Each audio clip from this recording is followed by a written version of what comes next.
Donald ટ્રમ્પને કારણે ભારતીય યુવાનોનું અમેરિકાનું સપનું બરબાદ થઈ ગયું છે. કેનેડા અને ભારત વચ્ચેના તણાવની અસર ડ્રીમ કેનેડા પર પણ પડી હતી અને આ સપનું પણ તૂટવાની કગાર પર છે. વિદેશમાં કામ કરવા અને સ્થાયી થવાના આ સ્વપ્નનો લાભ એક નેટવર્ક ઉઠાવી રહ્યું છે. તે લોકોને નવા રસ્તે અમેરિકા લઈ જવાના બહાને વિદેશી ભૂમિ પર લઈ જાય છે અને ત્યાં તેમને કેદ કરે છે અને પછી પરિવાર પાસેથી ભારે કિંમત વસૂલે છે.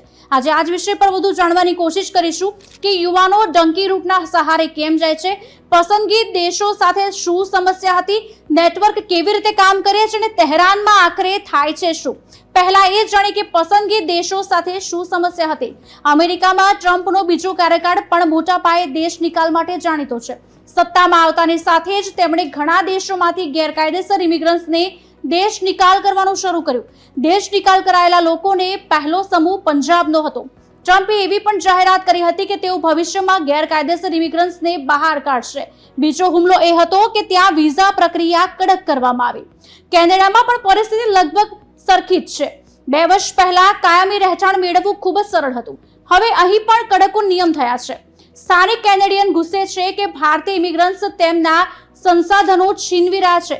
તેમને ખુશ કરવા માટે વર્તમાન સરકારે ઇમિગ્રન્ટ્સ પર કડક કાર્યવાહી કરવાની શરૂ કરી દીધી છે. હવે એ જાણીએ કે કેમ યુવાનો ડંકી રૂટનો સહારો લઈ રહ્યા છે. પરિસ્થિતિ એવી છે કે અમેરિકા અને કેનેડા બંનેના દરવાજા લગભગ બંધ થઈ ગયા છે. આવી સ્થિતિમાં એકમાત્ર વિકલ્પ ડંકી રૂટ બચ્યો છે. આ ડંકી રૂટ પર પેટ્રોલિંગ વધી ચૂક્યું છે. પછી એક નવી પદ્ધતિ અપનાવવામાં આવી. એજન્ટ હવે નવા માર્ગો દ્વારા લોકોને યુએસ સરહદ પાર કરવાનું અને મદદ કરવાનું વચન આપવા લાગ્યા. પરંતુ અહીં એક પેચ છે. આ એજન્ટ્સ એક મોટા નેટવર્કનો ભાગ હોય છે જે લોકોનું અપહરણ કરવા અને ખંડણી લેવાનું કામ કરે છે. હવે આના જેવા દેખાતા કેટલાક કિસ્સાઓ વિશે જાણીએ.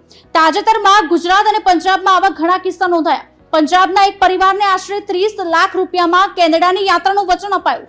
જો કે તહેરાન પહોંચ્યા પછી તેમનું અપહરણ કરાયું. ઘણા દિવસ સુધી મારવામાં આવ્યો અને આખરે ખંડણી ચૂકવ્યા પછી જ તેમને મુક્ત કરાયા. ગુજરાતમાં પણ આવું બન્યું. ગુજરાતમાં પણ ઓસ્ટ્રેલિયા જવાના ઈરાદેથી ઘરેથી નીકળેલા 4 લોકોનું અપહરણ કરી ઈરાનમાં ગોંધી રખાયા અને પરિવારજનોને ફોન કરીને 2 કરોડ રૂપિયાની ખંડણી માંગવામાં આવી. હવે એ જાણીએ કે આ નેટવર્ક કેવી રીતે કાર્ય કરે છે. એજન્ટ ઘણીવાર લોકોને સીધો સંપર્ક કરે છે અથવા તો મધ્યસ્થી દ્વારા ફોન કરે છે. મોટાભાગનું કામ સોશિયલ મીડિયા પર થાય છે. તેઓ તેમને ખાતરી આપે છે કે તેમની પાસે વિદેશ પ્રવાસ કરવાનો ખૂબ જ સરળ રસ્તો છે. એજન્ટ કહે છે કે તેઓ flight ticket, visa, work permit જેવું બધું જ જાતે કરાવી લેશે. ફક્ત થોડું એડવાન્સ આપવું પડશે. બસ આવી જ લાલચ આપીને લોકોને ફસાવે છે. હવે એ જાણે કે તહેરાનમાં આખરે થાય છે શું. એવું કહેવામાં આવે છે કે આગળની ફ્લાઇટ કોઈ કારણસર મોડી પડી છે.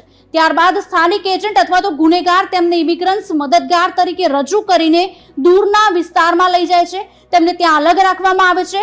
ફોન, પાસપોર્ટ, અન્ય સામાન તમામ વસ્તુ લઈ લેવામાં આવે છે. અલગ અલગ વિસ્તારોમાં બંધક બનાવીને અઠવાડિયા સુધી દયનીય સ્થિતિમાં રાખવામાં આવે છે. આ અપહરણકારો ભારે ખંડણી પણ માંગે છે જે 1 થી 2 કરોડ રૂપિયા સુધીની પણ હોઈ શકે છે. જો કે આ બધા વચ્ચે વિચારવા જેવી વાત તો એ છે કે ઈરાનને ત્રીજા દેશ તરીકે શા માટે પસંદ કરાઈ રહ્યું છે અને એજન્ટ વચ્ચે શા માટે આટલી બધી હદે મિલીભગત છે.